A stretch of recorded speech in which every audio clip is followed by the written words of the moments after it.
Welcome, everybody, to the regular meeting for Monday, November 7th, 2022. Usually our meetings are on Tuesday, but because of Election Day, we moved it to Monday.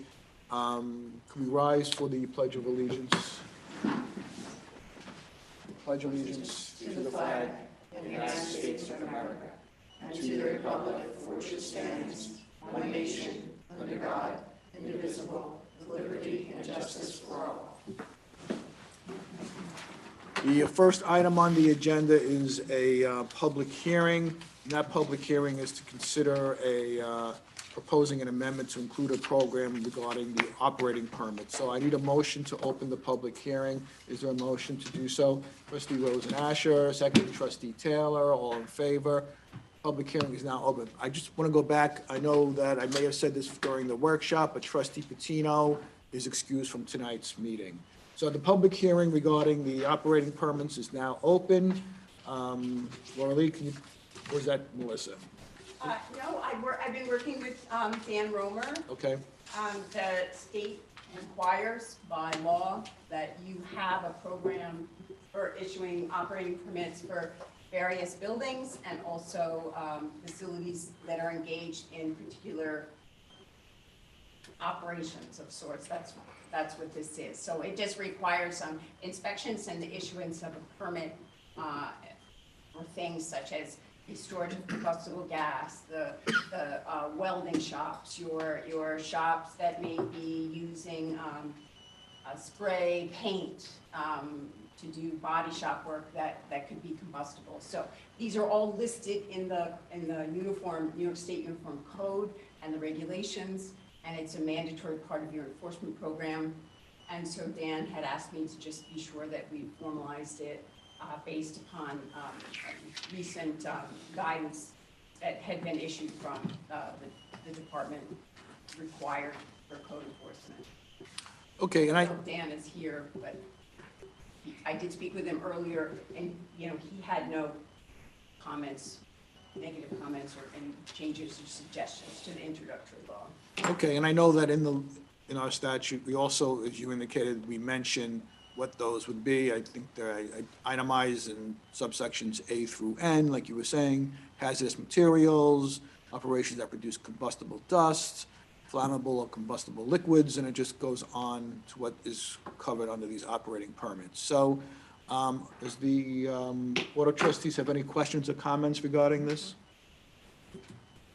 Okay, since this is a public hearing, does anyone from the public have any questions or comments regarding this law? Okay, since there's no questions or comments, is there a motion to close this public hearing? Trustee Taylor, second trustee Sullivan, all in favor. The public hearing is now closed. Is there a motion to revise Chapter 127 to include program for administration and enforcement of operating permits related to certain buildings and their activities as mandated by the New York State Uniform Code?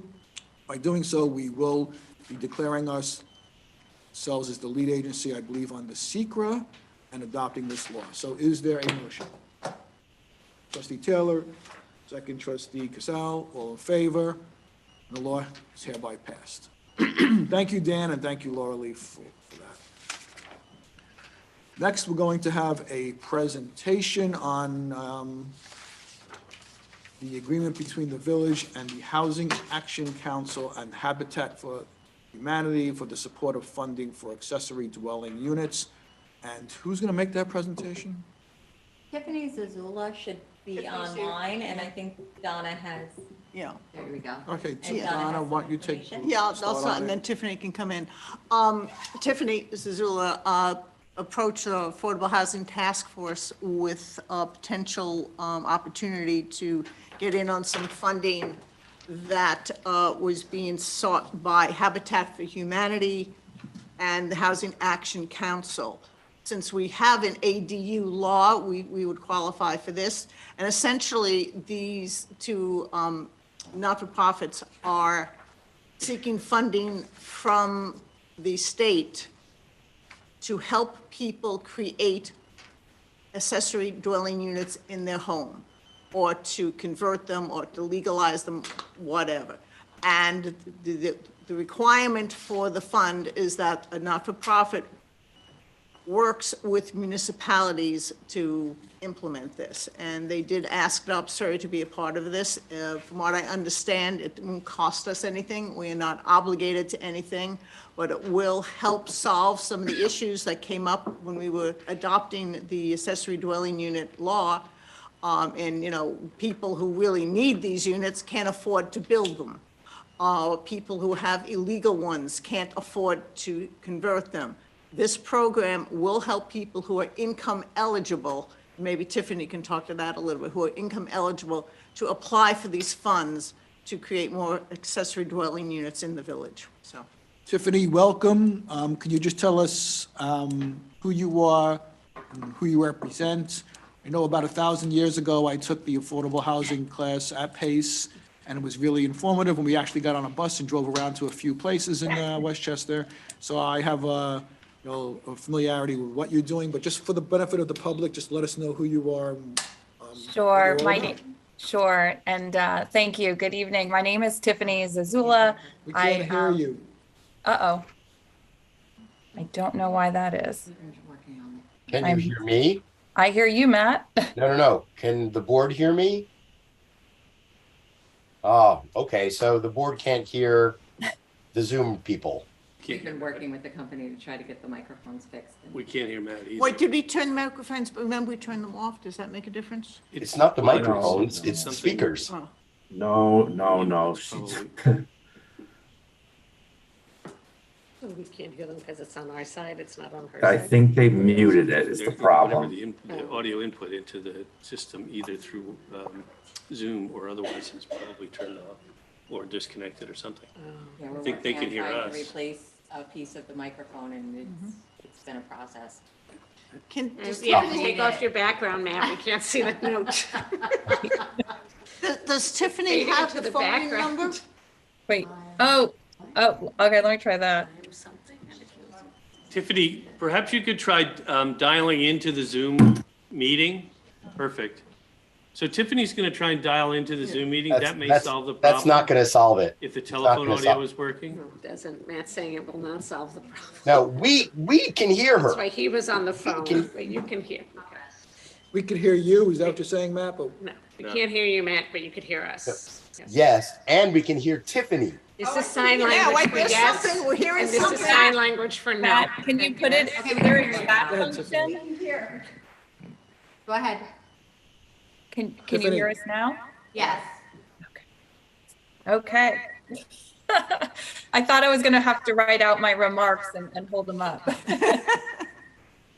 Okay, well, I can sort of hear myself echoing in your room, but it's okay. I'll try to ignore that. So my name's Tiffany Zazula. I'm the Deputy Director at the Land Use Law Center and also a staff consultant with the Housing Action Council. And many of you know me and Rose Noonan from Housing Action Council because of the Land Use Leadership Alliance training program, where yes, we were educating municipal officials on affordable housing in the region. So thank you for having me this evening. And I guess I will kick off where Donna just left off and then answer any questions. But this is a pretty amazing opportunity. I mean, a few weeks ago, again, New York State Division of Homes and Community Renewal issued this request for proposals. And it was all designed to improve and create accessory dwelling units. And there's essentially 20 million that's out there statewide.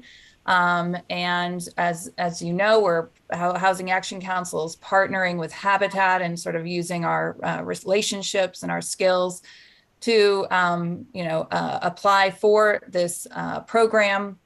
It's intended to fund 10 organizations to help administer this local program that's being created. And the application, as Donna was referencing, is really, they want to see partnerships between organizations and municipalities who have ordinances in place. And so we have one application that would be with obviously Dobbs Ferry, Irvington, and then Hastings on Hudson. Right now, Hastings has agreed to participate. And tonight, just like Dobbs is considering it, Irvington is considering it as well. And then we have already the second application that we're doing is with the town of Bedford. So we'll have two applications going in, one for 3 municipalities and one for, again, the town of Bedford. And each application is essentially an application for about $2 million to assist, again, your residents in from identifying homeowners that are interested, informing them about the program, qualifying them and assisting them through the permitting process. We help with overseeing the construction and work with finding contractors to do this. So again, I think this is just, we know there's been many challenges in using ADU ordinances. And so I think the state, again, put this funding out, and we thought this was a great opportunity to sort of help the municipalities that we work with closely. So. Okay, thank you, Tiffany. And just to be clear on what the responsibilities for Habitat and the Housing Action Council, you guys would be doing the application and you'd serve as the lead organization for the administration of the program, correct? Correct. The only sort of, I guess, responsibility of the village would be to endorse the application to HCR. You'd work with us to prepare sort of informational packages to summarize your ADU ordinance and the approval process, so we can tell homeowners and notify them. You could, of course, assist us with the outreach to your homeowners and, you know, let them know that these funds are available. And then if needed, again, just simply meetings with us and Habitat and any, you know, if we have any joint meetings with other municipalities, sort of seeing how it's going, seeing how the program's going, things like that.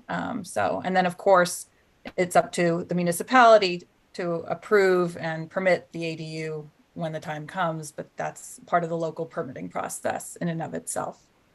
So just for the benefit of the public, and tell me, anyone could tell me if I'm wrong, which is not unusual, but a homeowner decides that maybe their basement or a unit above their garage would be eligible to make this a legal, affordable accessory dwelling unit. They would complete an application, they would submit it to your organization would review it, help them, and if you think it's appropriate, you would help them get funding to convert their unit to make it meet our code, our housing code, correct?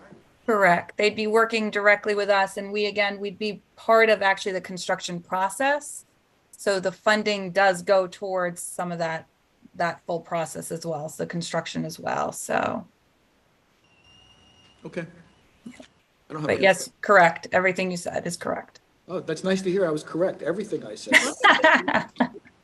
And the review of the applications, because it's really to provide assistance to people who have limited means. So during our conversation with Ms. Noonan and Mrs.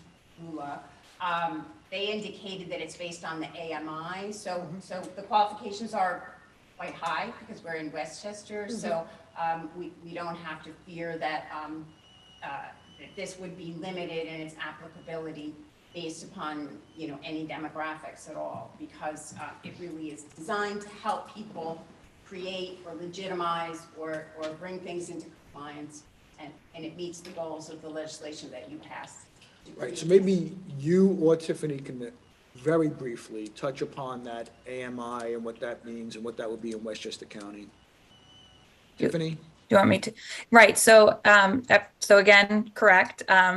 The thing is that the homeowner themselves, who wants to create the ADU, can't make more than 100% AMI. So what that means is for here in Westchester, for one person, that's approximately $97,000.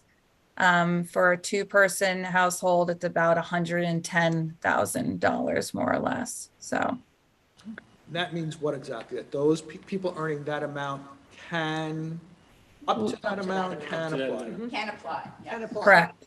Assistance. Right. So you could be a teacher or a nurse Right, and. right.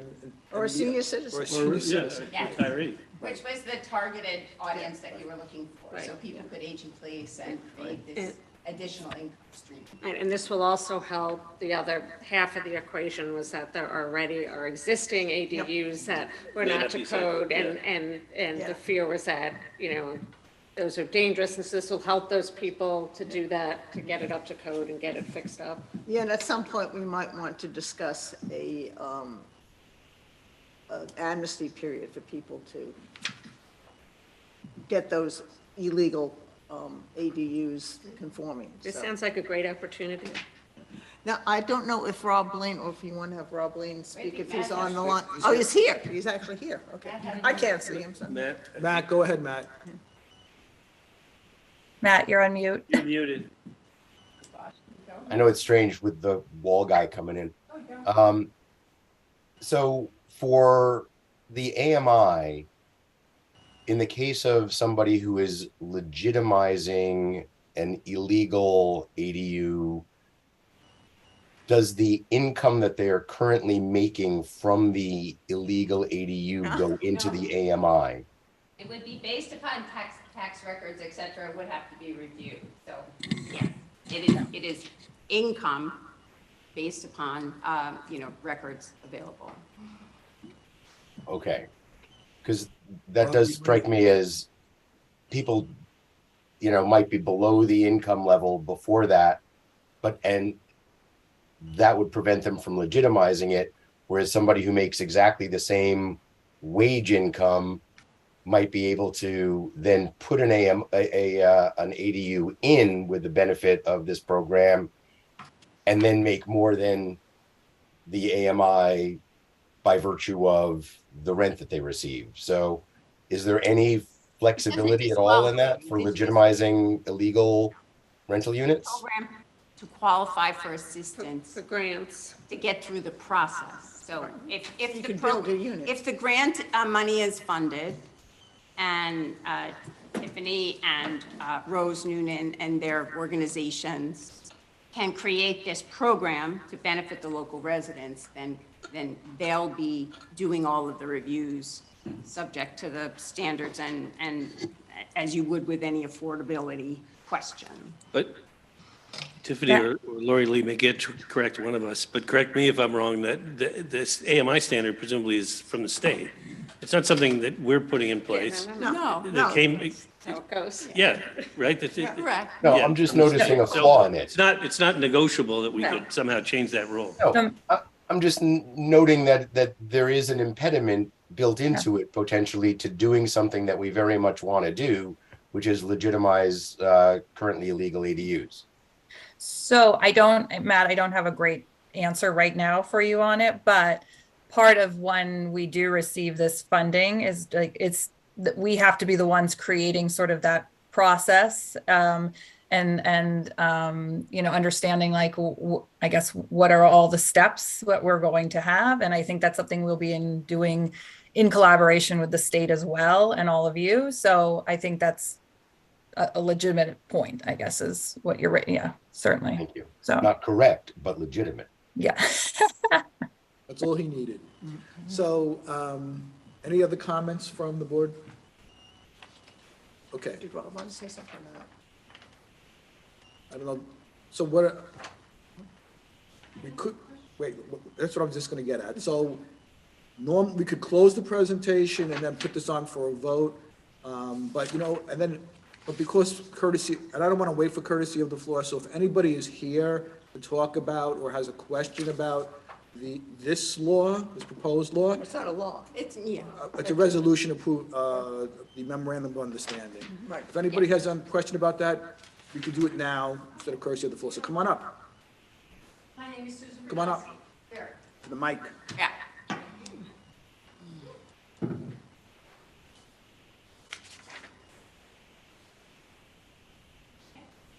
Okay, so my name is Susan Radomski, and I just wanted to know. Tell us where you live, I'm sorry? where you live. Ogden Avenue. Will there be the charges for building the way we've had to pay, the recreation fees? would that be applied to this sort of building Yes. application? So if you wanted to put an apartment on, you'd have to pay the recreation fee. Sure, it would be adding a dwelling unit. I was not Yeah. sure about that. Yep. And same with parking. What about parking? We Yeah, have to provide the- parking places. The local law has criteria for parking and consideration by the planning board, yes. The local law is already in the books. This is a program to get funding to help people to bring those applications to create these. Yeah, it's all, yep, that's all in the code. Any other questions regarding this law, this proposed?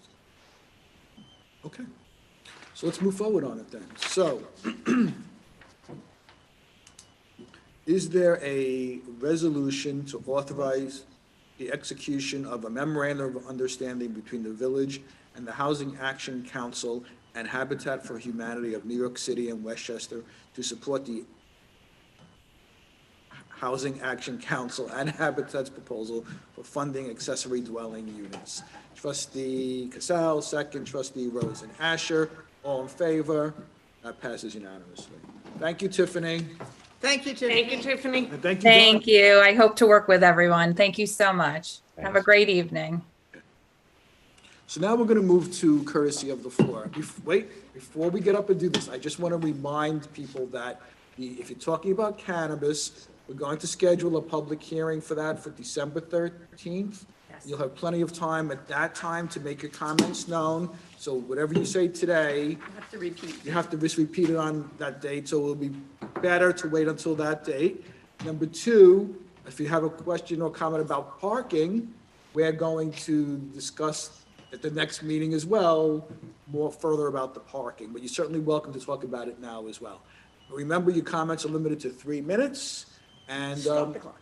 who's up? Well, Bob?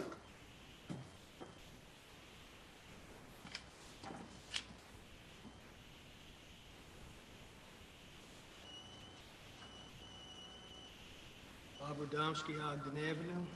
I heard from my wife about the housing, now you hear from me about the pot. Why are we having a revote to rescind an issue that was already voted against, allowing pot sales in our village? Is it because our two newest trustees who called in during that vote and wanted to opt in and now have a vote, want nothing more than to pass their agenda? Has anyone seen what's going on in the safe injection sites in the city? Or the people selling at these legal pot stores with other drugs being sold behind the counter? And I think there was one done in Mamaroneck today, if I'm not mistaken, somebody just said that. Do you think it would be more respectable and acceptable for those users by opting in and allowing a pot store? This drug business has always been controlled by crime families since the beginning. What makes you think they're just going to give it up? Does anyone? Drugs have always been dirtiest business in the world, and you want to be part of it. But won't even allow a fast food restaurant in our area. Why not allow a red light district like California wants right now? We could use the same excuse. We'll clean it up and regulate it. This is beyond stupid. Since once we opt in, we can't opt out. So why are we buying something we can't return and not wait to see the effects it has on other villages like Hastings before we destroy our village? One more thing. If any of you need your fix and don't want to drive to Hastings, I'll be happy to drive you. Thank you. Thank you. Anybody else? Come up.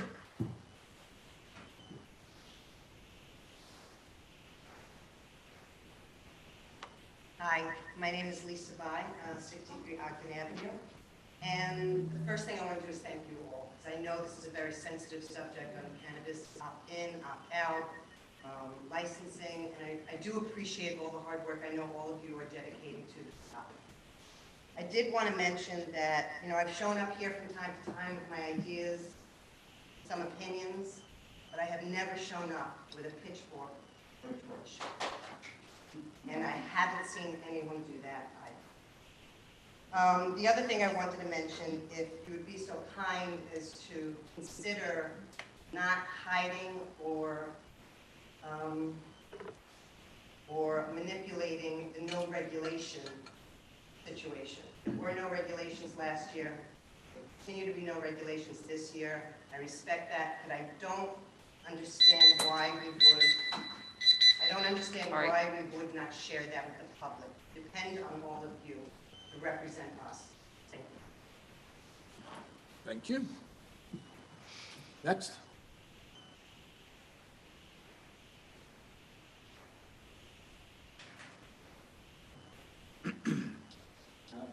Someone else is up. Good evening, everybody. Susan Barrow.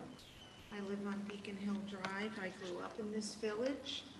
I also thank you for standing up for the board, and I hope that you will be open-minded about this very important decision that rests before us. I think it's very important to get all of the information that we can before we make a decision that's irrevocable. I've spoken before here as a private citizen. I work in the field of drug and alcohol prevention for youth, and I can tell you in no uncertain terms the confusion among youth for all that is going on with the legalization of marijuana. It has absolutely impacted our young people in not in a positive way. They see it as legal now. So what's the difference? It's never going to be legal for their age, but that's not what you hear them say. So this is a very important decision. I'd like to believe that with all the talent and education in this state, in this area, proximity to the city has historically brought in people of entrepreneurial minds, highly educated, and I'd like to believe that we can expand beyond bringing drugs into our village as a means of generating revenue. There are many, many businesses that we could be attracting here that our village could be known in the community as a place to come rather than a village to come to for marijuana or CBD or whatever. I do happen to know, you were speaking earlier about what's going on in other areas, and that's where I think we really need to do some research. I know in the Bedford area, they originally were moving forward to permit these shops, and they put the brakes on it hard because the police chief spoke about the exorbitant cost of training officers and prosecuting cases. And they absolutely stopped in their tracks to find out what that was going to be about and to see how things unfolded on other communities. I really wouldn't want our community to be the guinea pig to inform somebody else of a better way to go. So I really would ask you to pause to get the information that you need. In the past, I've even provided you with literature on this subject matter. But I don't think that we should take it as a given that this is the only method that we can use to generate revenue in this village. Thank you. Thank you.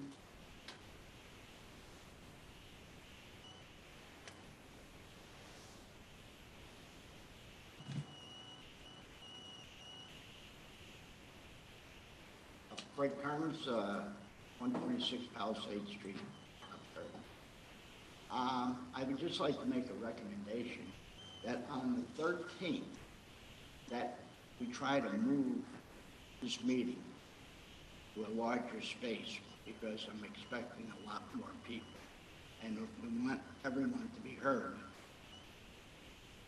I think it would be a good idea because we have a few people here tonight. And as I say, on the 13th, there's going to be a lot more. So, thank you. Thanks.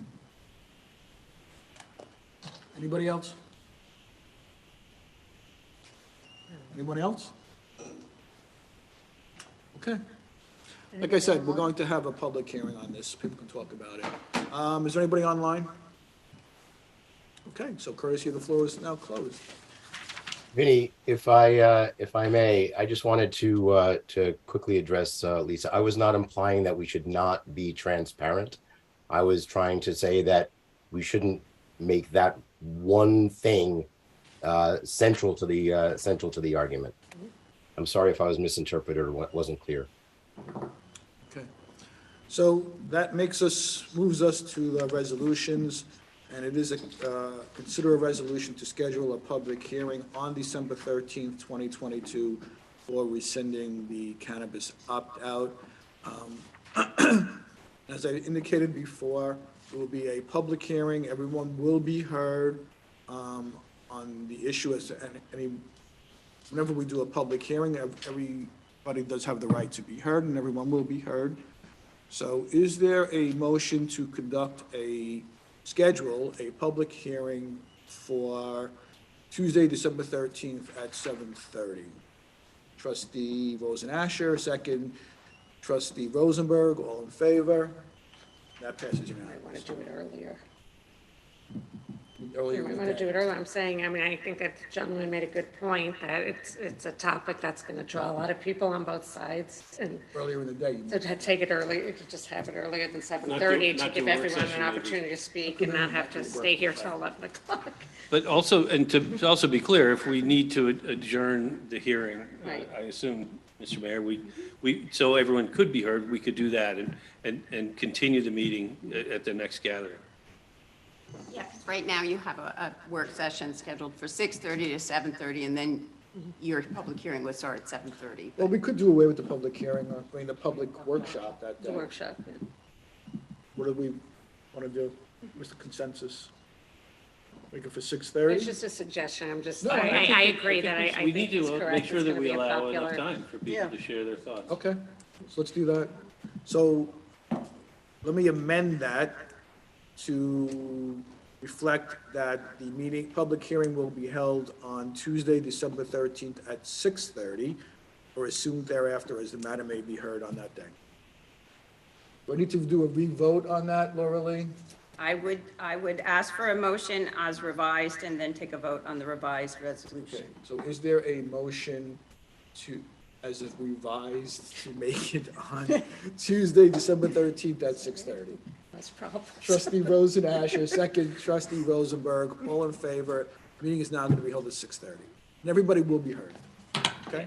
Thank you, everybody. Make sure you announce it, you know, when you send your little bulletin and Right. change the time so that, like tonight, we're surprised by this. No, don't be surprised. We always Okay. send it out. We'll put it out. It's a public hearing. We'll put it out. We're required by law to do notice, and we will. Right.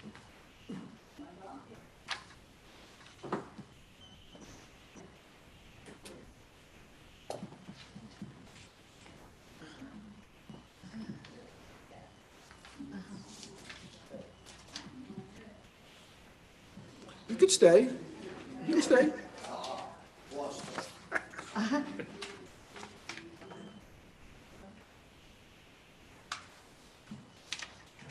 Okay, resolution number 2 is to consider a resolution supporting the Clean Water, Clean Air, Green Jobs Environmental Bond Act of 2022. And maybe even Shari can shed light on this. I think this is on the ballot for tomorrow. Tomorrow. correct? So you want to talk a little bit about it, Shari, or no? I don't want to put you on the spot. So the New York Bond Act is a proposition that's on the back of the ballot. So if you haven't voted yet, I urge you to flip it over. It is a resolution that will bring $4 billion to New York State to help pay for clean air, clean water, clean energy jobs and infrastructure repairs. It's basically the money that will pay for all the incredible climate legislation that came out of the New York State Senate in the last session. This is the money to pay for it. It has no effect on anyone's tax base. So no one's taxes are going to go up, but this will be the money needed to deal with stormwater, to deal with infrastructure damage from hurricanes, to get lead out of buildings, to clean the air. And from an economic development perspective, it also provides money for training for jobs in clean energy, because there are lots of clean energy companies in New York State who are looking for employees, and people are not trained for those jobs. So this will help lift people up as well, because those are good paying jobs. Okay. So is there a motion to support the Clean Water, Clean Air, Green Jobs, Environmental Bond Act of 2022? Trustee Rosen Asher, second. Trustee Sullivan, all in favor? And that passes unanimously.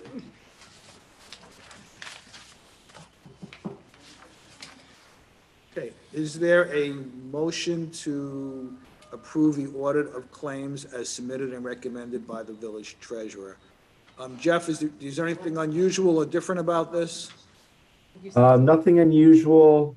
You may have noticed a new report in Yes, there I did. that I think is an easier report to use and review because it gives a better description and it's easier to read. Okay. I think towards using that going forward. Yes, and thank you, Jeff. Mayor, you skipped 2 agenda items, Which one did I? 3 and 4. No, they were I passed. did them already. Oh, you did them earlier? When? Not operating permit. I did, yeah. Yeah, we did I that. did the operating. Adopted it at the close of the hearing. Yeah. All right. And then the memorandum of right. understanding. So is there a motion to approve the audit of claims? Trustee Taylor, second. Trustee Rosen Asher, all in favor? That passes unanimously.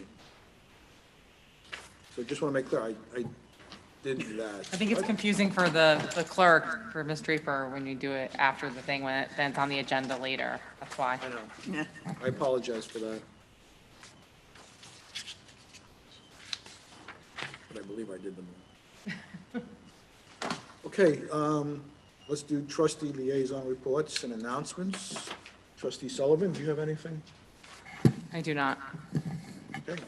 Trustee Rosen Asher, do you have anything? It is a Native American Heritage Month, so if anybody has gone on to the Village Facebook page, you'll see a post put together by the Human Rights and Diversity Committee. And we also had a meeting with the Beautification Committee and the Downtown Committee to talk about holiday decorations and making the village look beautiful in the upcoming season.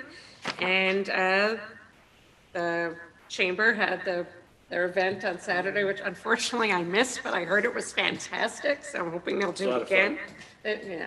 And I think that's it. Okay. Trustee Casal? Yeah, the senior center, on election day, there will be no exercise class or lunch on election day. And on November 11th, which is Veterans Day, there'll be no exercise classes or lunch on that day either. There will be on November 15th, Veterans Day service and free luncheon for veterans, and that will be at 11:30. Sign up with Abby at the center for that. And no lunch at the center. Let's see. Oh, there's Friends. Oh, okay. Friendsgiving at La Turner, thank you. Will be, it's $20 per person, a full lunch, including gratuities. See Abby for that as well, and that will be on November 17th. It's a Friendsgiving. And Thanksgiving Day, a lunch celebration at the Embassy Center. November 22nd, at the Embassy Center, there'll be trivia, bingo, and prizes. Again, that will be from 11 to 1. Again, sign up with Abby. So, that's it. Matt, yeah, Matt, do you have anything? Nothing for me. And Larry? The only thing I want to mention in conjunction with the Chamber's Taste of the River Towns, which I agree was a wonderful event and a big success. I hope it worked well for the businesses. But that also coincided with the River Arts Studio Tour, which is a wonderful example. In this case, it was serendipity that the two of them happened to schedule it on the same day. But I think both organizations were pleased to be able to cross-reference lists, to work together, to help generate just a stronger flow of traffic and more involvement in the community, all of which worked very well. So hopefully we'll see more of that.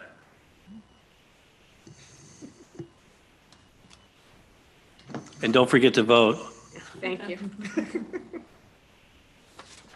Okay. Thought I had something to add, I was saying that, but I lost track of my track, so, okay. Rivertown, River Arts. Did Oh. we steal all your I know what it announcements, is. Mr. Mayor? Melissa, did we ever get information about Veterans Day? It's unclear if there is an event. There is an event. There is. Yes, Bill Florin told me about it at He the told spaghetti me too. dinner. He told me too, It's a but small event. We tried to um, get more information today and we're not able to confirm with him, so we didn't want to announce it if Okay. it wasn't. I don't know the details of it, but I He know there did is an tell me- event on Veterans Day. he did tell me it was on Veterans Day at Waterfront Park at 11 o'clock. That's what he told me, a very small event, but that was a couple of weeks ago. That's what he confirmed at the, Okay. last weekend. Okay, so, I mean, I'm going to say it, if it's wrong, we follow up with Bill Florin, but what he told me would be on November 11th at 11 o'clock at Waterfront Park. So, that's our Veterans Day put on by the American Legion. There was there was a death of a well-known resident, Maurice, and his family, who's the owner of Sam's, lost their mom and grandmother, Serafina Giliberti. She died on November 4th. She was 96 years old. She was preceded in death by her husband Vincenzo. She is survived by her 7 children, Filiberto and his wife Italia, Maria and her husband Santo, Claudio and his wife Joanne, Gisela and her husband Arturo, Maurice and his wife Kathy, Grace and her husband Carmine, and Sam and his wife Carmelina, as well as 15 grandchildren and 11 great-grandchildren. I'd like to take a moment of silence just to honor her life and her passing.